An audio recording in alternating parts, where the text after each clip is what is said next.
Dieu est notre Père. Maintenant, ouvre ma bouche et parle à travers ma langue. Et que tout ce qui sort de cette langue et de cette bouche soit pour salmodier ton Saint-Nom, au nom de Jésus-Christ. Amen. Alors, mon thème de ce matin, c'est « Qu'est-ce qu'il y a dans l'homme ?» La Bible dit « Jésus savait lui-même ce qui était dans l'homme. » Et mon thème ce matin, c'est « Qu'est-ce qu'il y a dans l'homme ?» Je voudrais que tu serres la main à quelqu'un, tu lui dis « Bonjour frère, qu'est-ce qu'il y a dans l'homme ?» C'est rapide là. Il faut lui poser la question là. Il faut lui poser la question en le regardant dans les yeux. Dis-lui, qu'est-ce qu'il y a dans l'homme? Qu'est-ce qu'il y a dans l'homme? La Bible dit, Jésus savait lui-même ce qui était dans l'homme. Selon l'anthropologie biblique, l'homme est une unité complexe composée de plusieurs dimensions.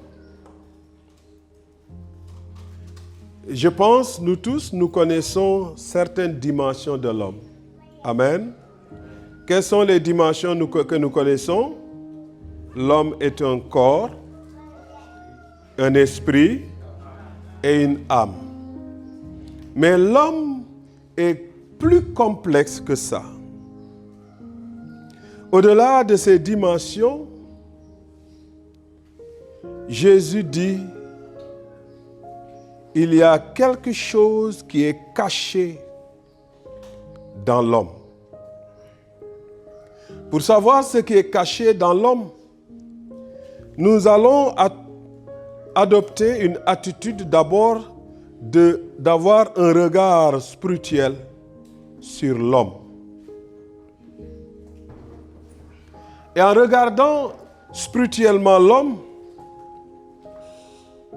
nous voyons que l'homme est créé à l'image de Dieu. Qu'est-ce que ça veut dire? Ça veut dire que l'homme possède en lui-même une capacité unique de dignité. D'abord, je commence par ça, la dignité. La dignité est un caractère et une nature divine qui se trouve en l'homme. Mais l'homme est doté de pouvoir, de réflexion et d'aimer. La réflexion et l'amour appartiennent à Dieu. Mais au-delà de ces choses, l'homme aussi est doté de capacité de créer. La capacité de créer appartient à Dieu.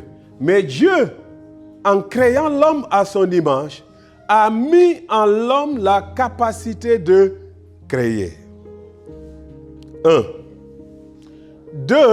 J'ai parlé de dimensions ou de valeurs spirituelles. Et la première que j'ai énumérée, c'est que l'homme est créé à l'image de Dieu. Et ce fait, cet état, les anglophones vont dire this fact, cet état de fait que l'homme possède en lui-même certaines capacités qui sont des capacités divines à l'image de Dieu qui sont déposées en l'homme. Mais quand Jésus dit qu'il connaissait l'homme, ce n'est pas seulement dans sa dimension spirituelle, céleste, parfaite, mais aussi il connaît que l'homme est marqué par le péché. L'homme est marqué par le péché. Le fait que l'homme est marqué par le péché n'enlève pas l'image de Dieu en l'homme. Quand je dis n'enlève pas l'image de Dieu en l'homme, c'est que cette dignité, cette capacité de créer, cette capacité d'aimer, cette intelligence, le péché ne l'enlève pas. Alléluia. Qu'est-ce que le péché fait? Le péché le pervertit. Il y a des gens hyper intelligents qui sont dans de grandes institutions dans le monde, qui créent la technologie que nous utilisons. Ils ne sont pas des chrétiens. C'est des païens. C'est des adorateurs de Satan. Mais leur intelligence n'a pas été forcément donnée par Satan. C'est dans leur nature. Mais cette intelligence a été pervertie. Le péché a perverti l'intelligence de l'homme. Alléluia. La chute a rendu le cœur de l'homme tortueux et trompeur. Un professeur de théologie, André Parves, dit que le cœur de l'homme est plus qu'un organe et que le péché l'a rendu tortueux et trompeur. Et ce cœur tortueux et trompeur est le centre névralgique de l'être humain.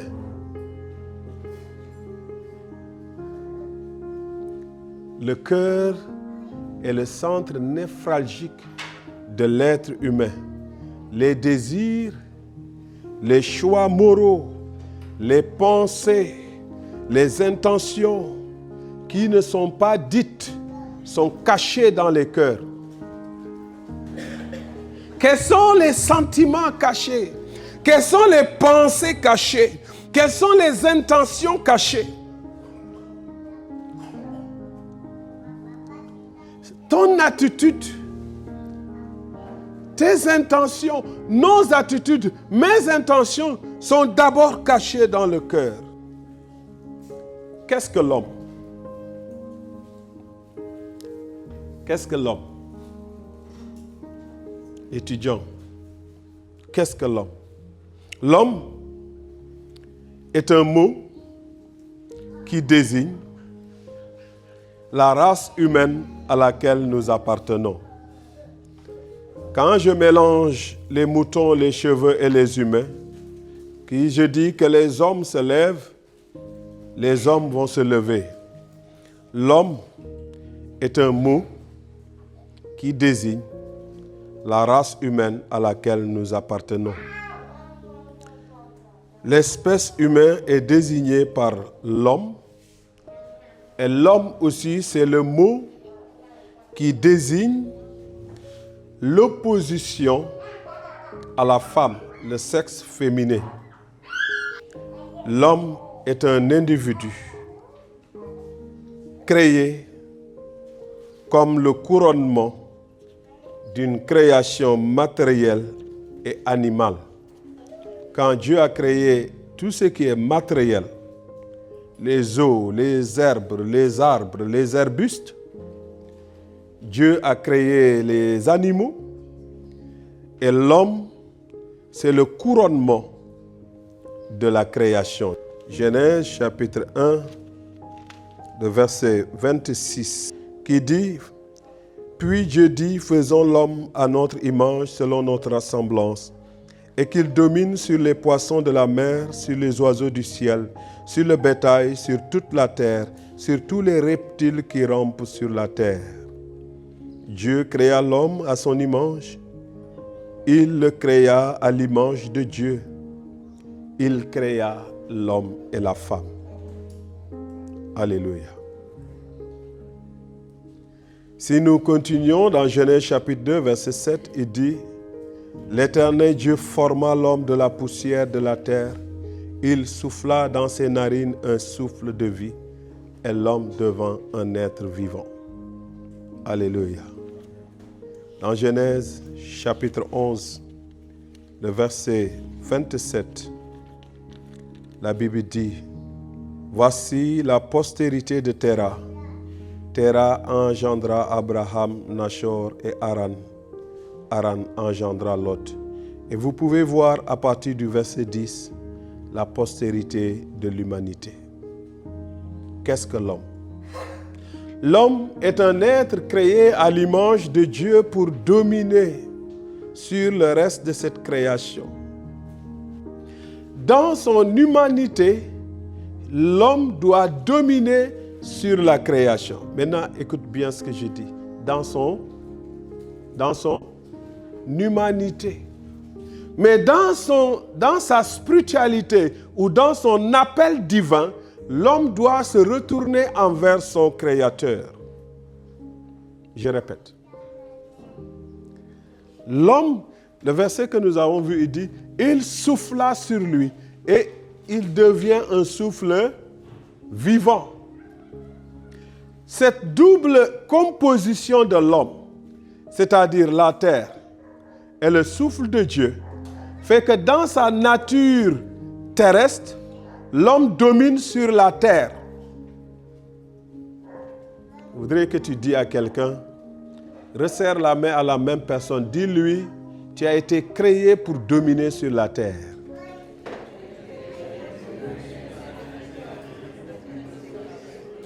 Dans sa nature terrestre, il domine. Mais dans sa dimension spirituelle, Dieu l'appelle en relation avec lui. Dis à quelqu'un, tu n'as pas été créé seulement pour la terre, mais pour Dieu.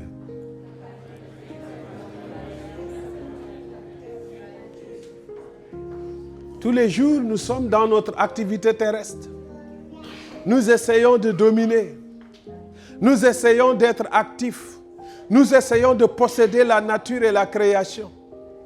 Mais qu'est-ce que nous faisons de notre dimension spirituelle? Pourquoi sommes-nous plus actifs sur la terre dans les choses terrestres et charnelles que dans les choses spirituelles? Je reprends la question. Et si quelqu'un veut répondre, il peut répondre. Tu lèves la main. Pourquoi sommes-nous plus actifs sur la terre par rapport aux choses charnelles et terrestres qu'aux choses spirituelles?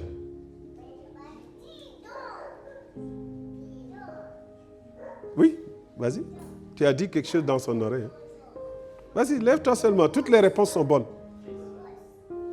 Tu peux te lever? Parce que nous sommes encore en contact direct avec les choses charnelles.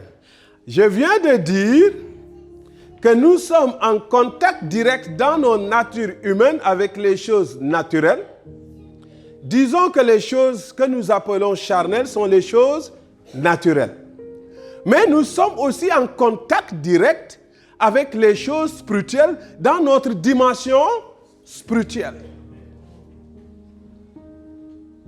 Donc oui, ta réponse est bonne, mais on pourra l'améliorer. L'Esprit de Dieu en tant que chrétien habite en nous. Dans le jardin d'Éden, avant le péché, Adam était à la fois tenté par les choses naturelles comme il était tenté par les choses spirituelles. Vous savez comment? La voix du serpent a tout de suite interpellé Ève et Adam. La voix du serpent, c'est la voix naturelle. La voix du serpent, c'est cette voix qui nous incite tous les jours à travailler fort, à devenir puissant. C'est cette voix qui nous incite tous les jours à gagner beaucoup. C'est cette voix qui nous incite et qui nous parle, qui incite notre orgueil. C'est par orgueil qu'Adam et Ève ont péché. Vous serez comme Dieu. C'est la voix naturelle.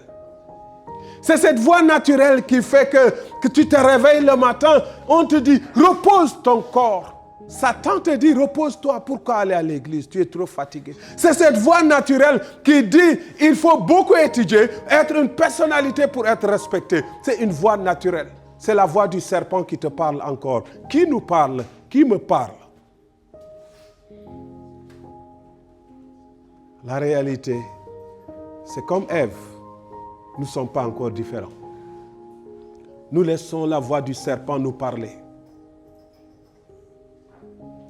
Nous laissons la voix du serpent nous dire qu'il ne faut pas la veiller, il faut dormir, tu es âgé. Nous laissons la voix du serpent nous dire concentre-toi sur ton travail, concentre-toi sur tes études. Nous laissons la voix du serpent nous dire si tu ne gagnes pas beaucoup de diplômes, dans ce monde tu ne seras pas respecté. Nous laissons la voix du serpent nous parler. Nous laissons la voix du serpent nous manipuler jusqu'à aujourd'hui. Nous laissons la voix du serpent parler par le frère, parler par la sœur, parler par le voisin, parler par le camarade de l'école.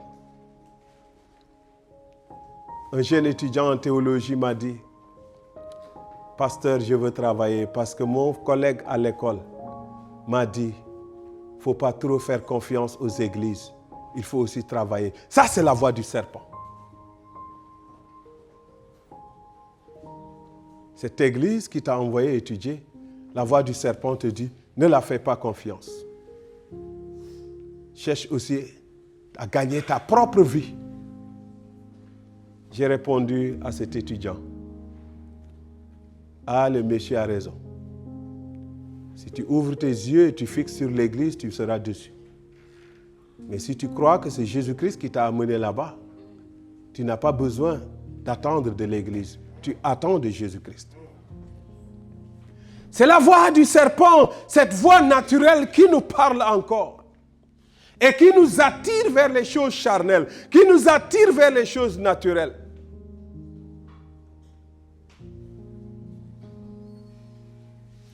Une dame qui venait d'accoucher m'a dit, « Oh mon bébé, elle porte que de la soie, des habits qui sont agréables pour sa peau, son corps.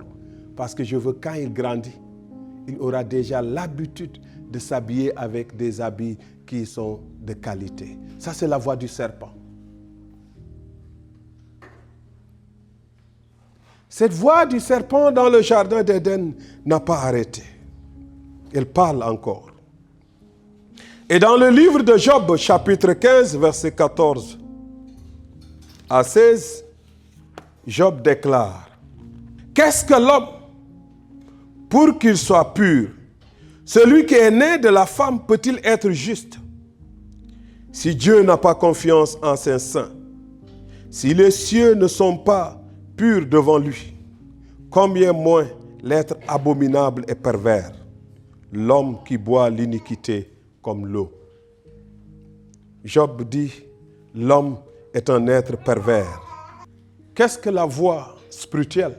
Nous avons parlé de la voix naturelle et de la voix divine qui nous appelle.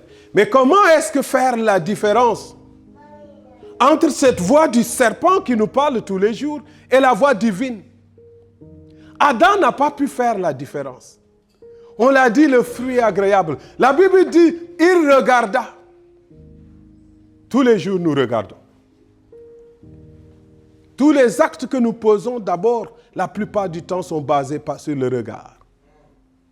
Quel est ce beau costume? Quelle est cette belle chemise? Quelle est cette belle femme? Quel est ce beau homme? Quelle est cette belle voiture? Quelle est cette belle villa? Je veux m'habiller comme ça. On regarde. Il dit aussi, il regarda et le fruit était bon et agréable. Ce qui est bon et agréable en termes de goûter, on ne le sait pas par le vu, on le sait par le goûter. La langue, c'est l'organe du goûter. Mais lui, par la vue, elle a su que c'était bon. Cette voix charnelle nous montre. C'est pourquoi le monde est plein de publicité. Le monde est plein de fashion. Comment on dit encore? De mode. La mode est remplie le monde. Chaque semaine, vous avez une nouvelle mode. Des chaussures qui sortent, des pantalons qui sortent, des chemises qui sortent, des coiffures qui sortent, des teintures qui sortent, des voitures qui sortent. Le monde est rempli de mode. Parce que le monde veut vous attirer, chacun de nous. Mais comment reconnaître la voix de Dieu? L'Esprit divin, ce souffle divin qui fait de nous une âme vivante? Comment le reconnaître pour qu'on continue à être une âme vivante?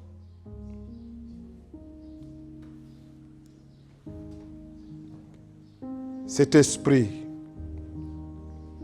on la reconnaît par deux choses. D'abord, par cette voix intérieure qui murmure à l'intérieur de nous. Par cette voix intérieure qui veut éteindre la duplicité.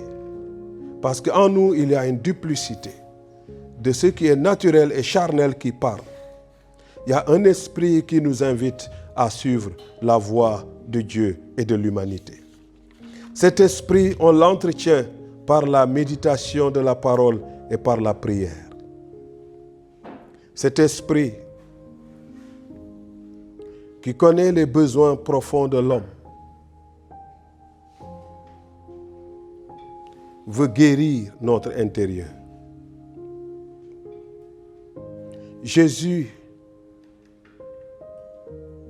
dans le texte de Jean, savait que ceux qui confessent la foi ne sont pas forcément des gens changés de l'intérieur. Jésus savait que ceux qui confessent la foi ne sont pas forcément des gens que les cœurs sont changés. Et le texte dit dans Jean chapitre 2 que nous avons lu, que les gens croyaient en Jésus. Il dit, pendant que Jésus était à Jérusalem, à la fête de Pâques, plusieurs crurent en son nom. Les gens crurent en Jésus. Comme toi et moi, nous croyons en Jésus ce matin. Donc ce que je dis, je ne le dis pas aux païens, je le dis aux croyants. Ils crurent en Jésus. Ils ont vu les miracles de Jésus. Et la Bible ajoute, ils rendaient témoignage de Jésus. Mais Jésus n'avait pas besoin qu'on rende témoignage de lui. Ceux qui croyaient rendaient témoignage de Jésus, mais Jésus n'avait pas besoin, verset 25, n'avait pas besoin qu'on rende témoignage de lui, car il savait ce qu'il y a à l'intérieur. Jésus préfère voir notre être intérieur être transformé. Le cœur. Et vous dire aujourd'hui quelque chose. Nous ne pouvons pas connaître le cœur de l'homme. Nous ne pouvons pas connaître le cœur des croyants. Quand la Bible dit Jésus connaissait l'homme, c'est que Jésus connaissait ce qu'il y a dans le cœur. Je viendrai sur ça. C'est que aussi, c'était une forme d'exprimer, de dire que Jésus est Dieu. Il connaît les cœurs. Mais nous ne connaissons pas les cœurs. Mais comment faire pour ressortir ce qu'il y a dans les cœurs? Je vais vous dire quelques éléments. Quand un homme est fâché, il vous montre son cœur. Quand un homme est blessé, il vous montre son cœur. Je continue un peu. Quand il touche la dignité d'un homme, il te montre son cœur. Vous savez pourquoi? L'image de Dieu. Quand un homme se sent frustré, il te montre son cœur. Jésus connaissait les cœurs. C'est pourquoi dans l'Église, quand un homme pêche, on le discipline. Parce que quand on le discipline, quelque part, il se sent humilié. Et quand il se sent humilié, il te montre son vrai cœur. La discipline fait partie du brisement des cœurs. Je connais en tout cas beaucoup de chrétiens qui, dès qu'on les a disciplinés, ils ont quitté l'église. Je connais ceux qui ont quitté avec leur famille. Parce que les cœurs étaient mauvais et cachés. Et le moi est resté. Et la chair a toujours dominé.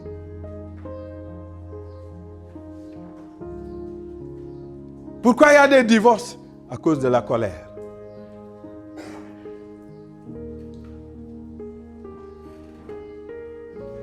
Jésus connaissait les cœurs. Si nous regardons Acte 14, à Lystre se tenait assis un homme impotent des pieds, boiteux de naissance et qui n'avait jamais marché. Il écoutait parler Paul, l'apôtre Paul.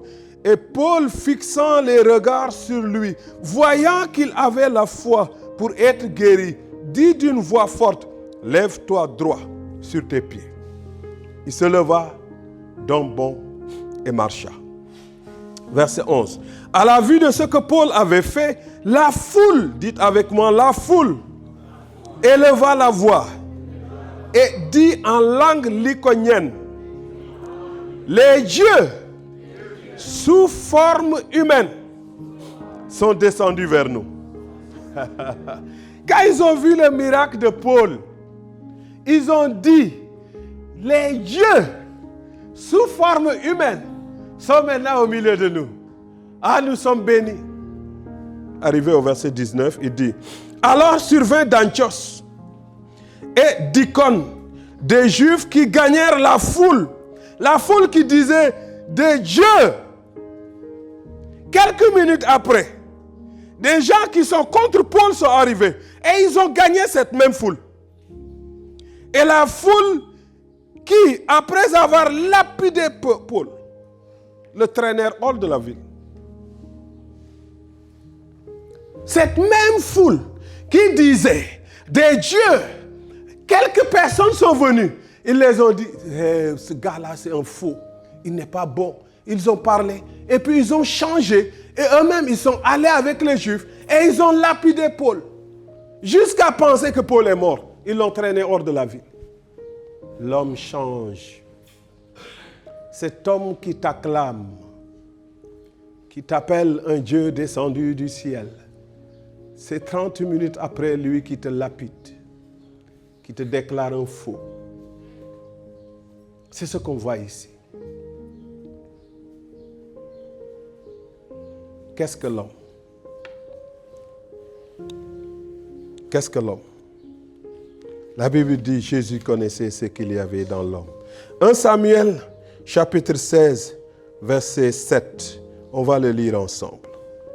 Il dit, et l'Éternel dit à Samuel, ne prends point garde à son apparence et à la hauteur de sa taille, car je l'ai rejeté. L'Éternel ne considère pas ce que l'homme considère. L'Éternel ne regarde pas ce qui frappe les yeux, mais l'Éternel regarde au cœur. Je voudrais qu'on se rappelle cette parole. Quand on vient à l'église, quand on est converti, l'Éternel ne regarde pas nos costumes, il ne regarde pas nos cravates, il ne regarde pas nos belles chaussures. L'Éternel ne regarde pas notre parfum. L'Éternel ne regarde pas, il regarde notre cœur. Et vous savez quoi? Il dit, Jésus avait fait des miracles. Il croyait en lui. Il rendait témoignage de Jésus. Et Jésus ne voulait pas ça. Parfois, à cause de ton cœur, à cause de mon cœur, on est venu dans l'église, on est assis dans la salle. Mais la disposition de notre cœur fait que Jésus ne veut pas de notre adoration. Il ne veut pas de ta prière. Tu sautes, tu tombes et tu pleures. Mais Jésus ne veut pas. Comme ses disciples qui croyaient. Parce que Jésus connaît ce qu'il y a dans le cœur. Quand nous venons dans sa présence, il ne regarde pas si tu as le col pastoral ou tu n'en as pas. Il voit d'abord ton cœur. Ton cœur. Ton cœur. Ton cœur. Ton cœur. Mon cœur. C'est ce que Jésus regarde.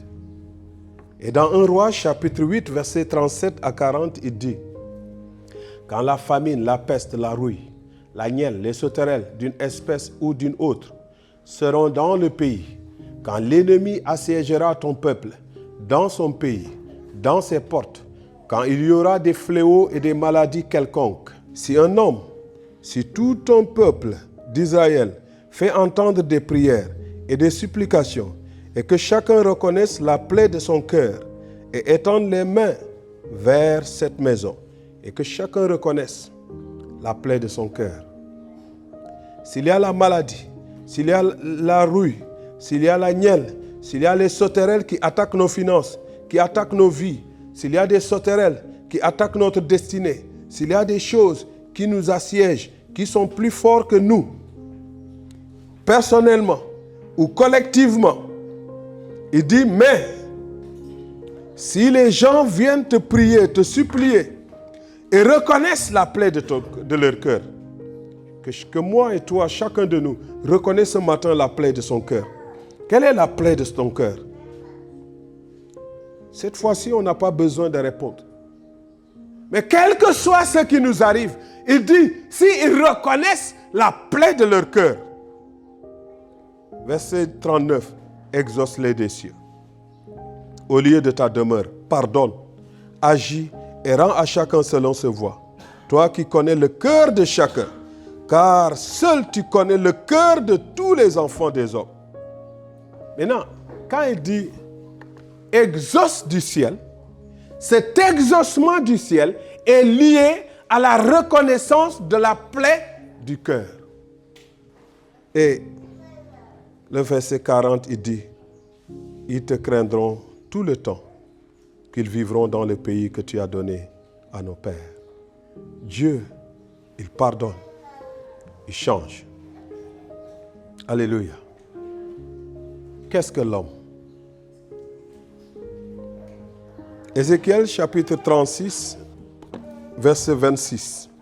Il dit, je vous donnerai un cœur nouveau et je mettrai en vous un esprit nouveau. J'ôterai de votre corps le cœur de pierre et je vous donnerai un cœur de chair. Je mettrai mon esprit en vous et je ferai en sorte que vous suivez mes ordonnances et que vous observiez et pratiquiez mes lois. Ce matin, je nous invite à prendre considération de nos cœurs, du changement de cœur. La foi, on peut l'avoir, et que cette foi demeure dans l'organe intellect qu'on appelle l'esprit. Mais aussi longtemps que cette foi n'agit pas dans notre cœur pour nous donner la régénération, Jésus ne reçoit pas notre vie spirituelle.